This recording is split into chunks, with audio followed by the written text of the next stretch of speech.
surtout waa Pastef à chaque fois ñu gis Mimi Diomaye nuyu ko rek photo boobu day nekk toute la journée polémique pourquoi ñàkk accepté lay doon wala lan la pour yow. bon c'est-à-dire aujourd'hui Mimi fu mu feeñee rek. waa Pastef yi souvent surtout du waa Pastef mais nit ñi dañuy jàpp ni. kii de wax dëgg yàlla moom moo dox digganteem ak Ousmane Sonko. ndax Ousmane Sonko véritablement lañ daan gis mu nekk véritablement xaritu Diomaye Faye ñu ngi koy gis ba léegi. waaye bu fekkee ni Mimi dugg na. ci personnalité moom ay coow jóge fa wala discordance am fa. loolu moo tax bu ñu ko gisee toujours du seen xol du neex. et dañ koy exprimer ci réseaux sociaux yi loolu je crois que c'est tout à fait normal par rapport à la situation actuelle des critiques parce que dañuy indi politique. bu ñu indee politique rek. critique am parce que au fond boo xoolee Mimi par exemple. mën na nekk présidence de la République pourquoi parce que c'est la représente n'est-ce pas du président de la République partout. donc ku mel noonu yu mel noonu bu amee war na fa mën a teew. mais photo yi bu ñu ko wanee toujours nit ñi seen xel dafay dem ci bi ñu dindee Aïda Mbodj bëgg ko fa teg te loolu nekk à l'origine du conflit politique entre n'est-ce pas la coalition Diomaye ak véritablement Pastef. donc nag loolu mooy tax nit ñi bu ñu ko gisee rek seen xol dafay xaw a yónni loolu c'est normal mais véritablement photo bi du photo lu dul une citoyenne ak président de la République. voilà. ah mais Mimi Touré du si dara nag quand même ku ko si mere yaa ko tooñ parce que ñenn ñi loolu lañ jàpp. effectivement c'est ce que je dis au fond aujourd'hui voix discordante yi moom la moo ko ci indi. donc gars yi dinañ ko mere. ci naka mais gars yi waruñu ko mere parce que dañ ko sant yàgg naa la ko wax aussi à chaque fois saa yoo ma waxee loolu man référence boobu laa lay jox. waaw non xam nga man par exemple aujourd'hui Mimi Touré moom a mag du dëgg. waaye man je peux pas être à l'origine de conflit entre ay nit yoo nga xam ne véritablement ay xarit lañu ay àndandoon ay jàmm am di jàmm lañu bu ma gisee Sénégalais yi sax si seen bopp ŋàññi loolu man damay reculer dama naan lii jaru ko man damay dem toog sama kii mais du ma continuer di def ay actes di wane ni sama yoon nekku ci bon peut-être politicienne moo mel noonu mais au fond man morale ak éthique ak déontologie bu fekkee ni nekk conflit ci diggante président de la République bu nga xam ne presque premier ministre am moo ko désigné ñu fal ko mu dem ba am lu ñu ciy wax ak loolu te ba tey ñu ngi wax épinglé wuñ la pour man damay nëbbu ji damay làqatu ji du ma dem di fës nii wane ni presque maa fi nekk yooyu. jàpp nañu daal loolu xëy na politicien rek moo sañ yenn yi ndax xëy na bu doon wàllu ngor daal bu fa ngor bëri na fa da nga ne comme li daa nar yàq diggante yàq lu baree bari xëy na ëllëg bugguma nekk ki koy sooke wala ki koy jëmmal. waaw politique ak ngor sax ñoo ànd dafa am ñuy def politique te àndu cee ngor rek. waaye politique ak ngor ñoo ànd parce que nit ki boo goree. boo dee def politique da ngay gore Ousmane Sonko gën nii. dafay def politique te rewul mu gore. bon am na ñu bari ci ñun ñu nga xam ne ñu ngi def politique taxul ñu gore di. am na yu bari yuy xew sax ay coup politique yu ñuy def sa kaw di yàq sa ay digganteeg président wala ñu yàq sa ay digganteeg président du parti. loolu yëpp da ngay gore ba pare gëm yàlla xam ni bon ñoom ay nit lañu ñi koy def ay nit lañu yow bi ñu koy def nit nga te yàlla moo nekk au-dessus de tout loolu boo ko xamee doo am problème mais bu fekkee da ngay def ay calcul politique c'est toujours même image yi day nekk image politique nga xam ni véritablement c'est pour dire aux gens qui parlent par exemple que aujourd'hui man ak président amuñu benn problème ñu ngi nii di nuyoo loolu yëpp Aminata Touré mën na ko jaar c'est une interprétation qu'elle peut faire de cette situation là mais lii du dara lii c'est quelque chose bu nga xam ni ça ne détermine pas n'est-ce pas les élections législatives ça ne détermine pas les élections présidentielles c'est un acte entre une citoyenne et un président de la République et c'est normal pour moi. C'est normal pour vous alors ki nga xamante ni moom mooy Aïda Mbodj également dañuy tase si Diomaye ba léegi balaa ñuy ñëw ci discours Ousmane Sonko bi devant le premier ministre mauritanien parce que aussi tontu na une question du journaliste française bi muy laaj ci wàllu la question souveraineté ak wàllu dette beeg Ousmane Sonko am na lu mu ko ci wax ba ne ko FMI am na benn part de responsabilité si li ñu defoon ci dette bi alors bu ñu ñëwee un peu si Aïda Mbodj moom tàgg na Diomaye nee na le meilleur président de l'histoire du Sénégal nee na Diomaye est le meilleur président de l'histoire du Sénégal mi ngi ko waxoon ci benn rencontre boo xamante ni dañ doon xool di wax ni ñuy jubbanteeg daara yi ak seen nekkiteeg yooyu ci occasion wala profité wax loolu est-ce que bon vous êtes nan nga gisee wax boobu. Ce qui m'aurait étonné, moi, mu wax le contraire. Aïda Mbodj est dans le gouvernement de Diomaye. Aïda Mbodj a été désigné par Diomaye. Aïda Mbodj travaille pour que Diomaye réussisse. Donc Aïda Mbodj mënul toog fenn di wax loo xam ni jëmul ci li nga xam ni day kañ Diomaye pour mu mën a gën a góorgóorlu ci liggéey bi parce que muy Ousmane Sonko muy Aïda Mbodj muy keneen nous sommes dans un gouvernement boobu képp ku ci nekk da ngay plaider pour que réussite bi am maintenant lii mu wax nii ni Diomaye est le meilleur président Ousmane Sonko waxoon na ko donc nekkul lu nga xam ni véritablement lu jaaxal nit ñi la c'est très normal aujourd'hui kenn du taxaw ci benn branche ba pare di gor branche bi or affaire politique bokkul ak dara affaire gouvernance affaire politiquement mën nañ ni peut-être moom am na ay divergences politiques ak peut-être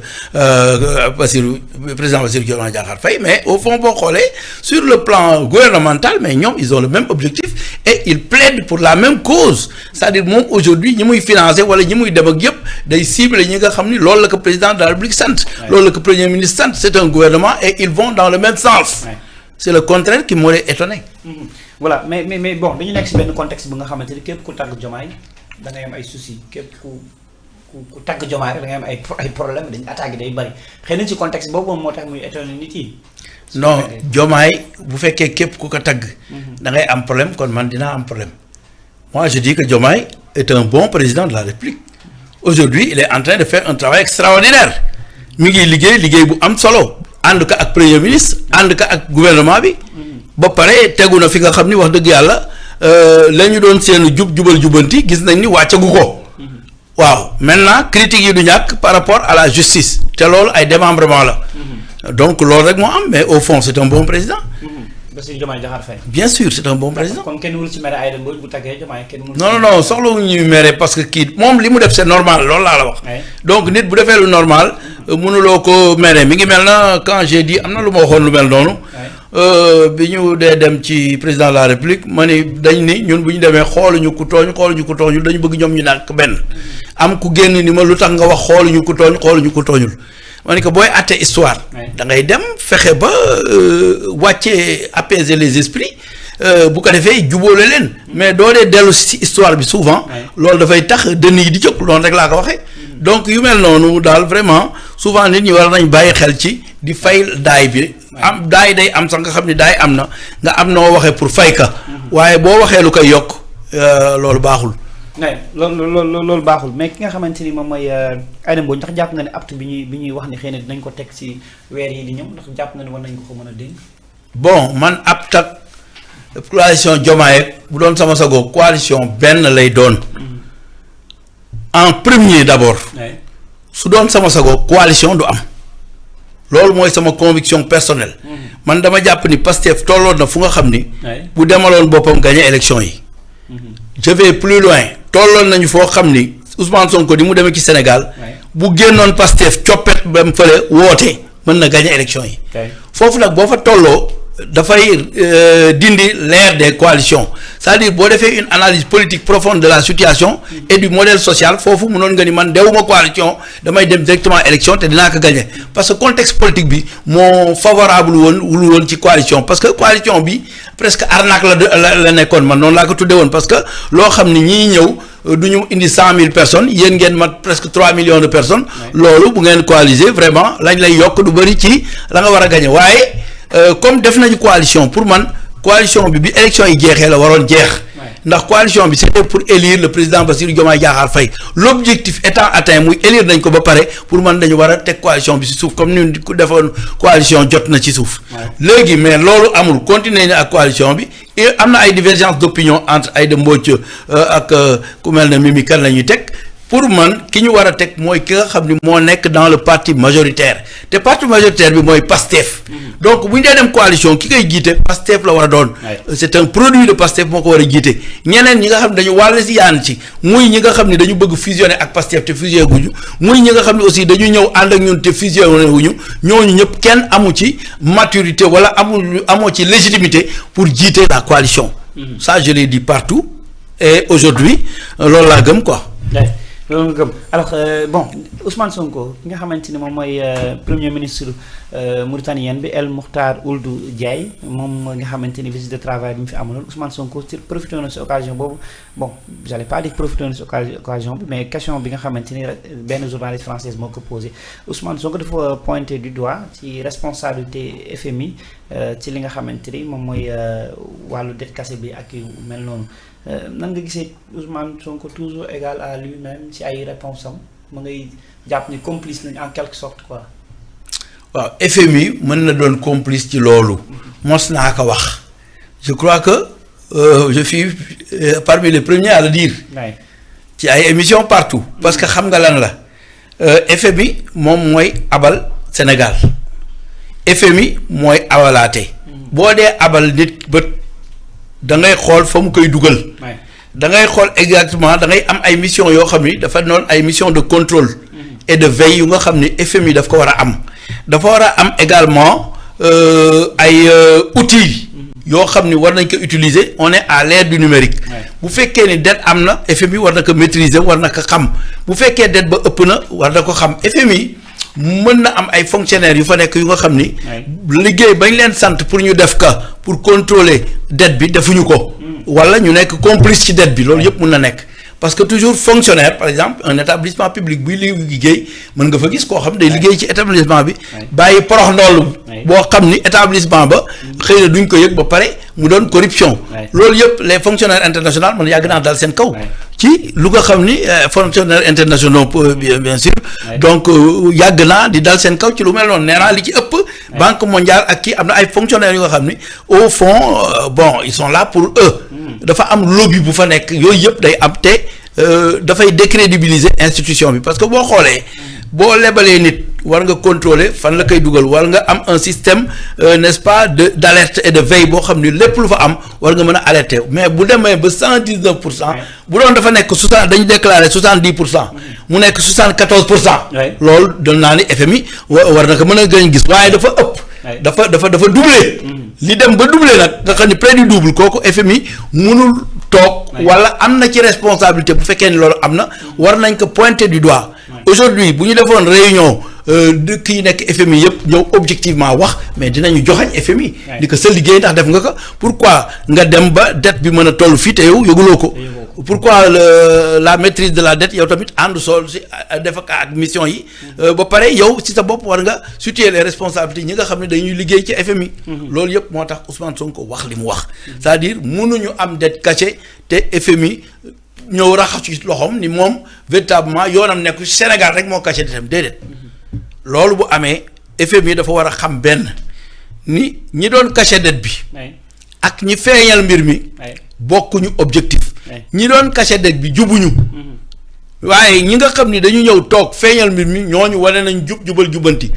en cela looloo tax mu war a def clémence envers le Sénégal looloo tax warul teg Sénégal yenn daan yi parce que au fond bu fekkoon régime mu Macky Sall bi nga xam ni moom moo caché dette bi moom moo continuer bien que l'état soit une continuité kon tey mën nañu indi sanction yu sévère mais bu fekkee état boobu jógee na fi beneen état ñëw bu nga xam ni véritablement yeneen nit ñëw incarné état bi nit ñooñu doon ñu jub ñëpp di leen wóolu aujourd'hui ñu lever sur le plan n'est-ce pas international des fonds yu nga xam ni véritablement am nañu ci ñun confiance ba lever fonds yooyu kon véritablement ñoom war nañu dellu si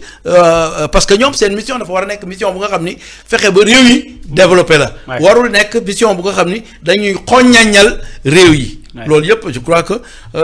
ceux qui doivent nous représenter au FMI bu ñu demee war nañu plaider comme ça comme des avocats pour que ñu mën a revenir à de meilleurs sentiments. voilà dafa am lu ñuy wax sacralité de l'État c'est-à-dire que état dafa am ay mbir yoo xamante ni wàllu protocole ak yooyu. parfois Ousmane Sonko gis nañ ci keroog si primature bi ñu waxtaanee ba pare gis nañ mu parce que bon ñu ngi tàggatoo guñu sax Ousmane Sonko mu ngi dem di déewanteeg moom muy benn ñaareel bi aussi gis nañ Maître Bamba Cissé Ousmane Sonko bi ministre bi di tàggatoo gis nañ bi ñu nuyoo noonu ci protocole bi également ma ngay xëcc mbaxane ba di ko tegaat di ko tooñ yooyu noonu bon Ousmane Sonko ni muy comporté woo parfois ñu ni bon protocole bi daal warul defee nii ñun bokk Ousmane Sonko jëlul mbiri comme ni ko nit ñi di. je n'ai même pas compris li nga wax mais au fond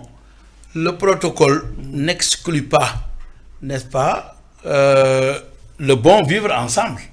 tey jii bu ñu defee émission bi. man ak yow ñuy dem ci émission bi. mais normalement ku nekk da nga war a toog comporter wu comme il le faut. mais du ñàkk parfois ma sànni la ay kii yu nga xam ni. dafay neexal émission bi. protocole aussi nekk lu rigoureux loo xam ni dañu war a rek kii te protocole bi yi nga fi indi mooy tubaab yi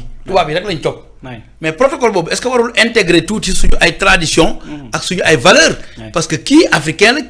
la or protocole bi ngay wax bi ngi jógee Europe mu ngi jóge feneen. je vois là Déthié Fall ak ñoo ñëpp. alors loolu c'est important que bu ñu ñëwee. parfois tooñante mën a am lu nekk loolu. ce n'est pas grave. Toumane wan ko photo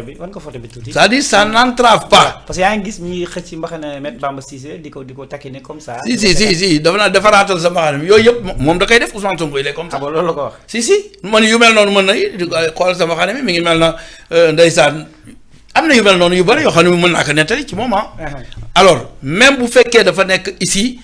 dans la sphère gouvernementale. mais lii xoram la sax ci cin bi. les gens n'ont rien compris. c'est-à-dire il ne faut pas que ku nekk ñëw rek mel na militaire këj gis nga le président mauritanien mi ngi ree moom li muy def ree la donc ñiy critiquer xamuñu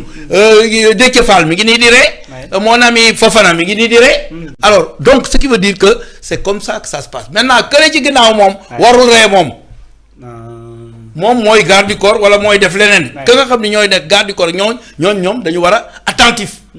loolu yëpp nit ñi xamuñu ko te dañuy critiquer mooy li ma la wax léegi ci opposition bépp mbir bu ñu wax wala ku ŋaang ñu ni sa gémmiñ mooy na loolu nag seen gémmiñ ngay nàcc moo tax duñu wax jàmm moom vidéo bi xaw na viral trop sax mais yow la nga jàpp daal dana ko def sëñ bi defaraat da ko tooñ xëy na sax wala xool ko rek mu yore mbaxane yu mel noonu quoi parfois il me dit Biram ko rek am na un jour yu mel noonu dal nañu fekk maa ngi yore sama oto am oto bu ma doublé mel na luy daal sama kaw ba ma ni waaw kii nit la bon ma taxaw nekk rek Ousmane moom may tooñ ma gis que muy dawal ma ni que mais c'est pas possible yow yaay dawal nii instant boobu moom noonu daf ko tàmm di tooñ nit ñi tooñante loolu mooy àddina aussi loolu mooy n'est-ce pas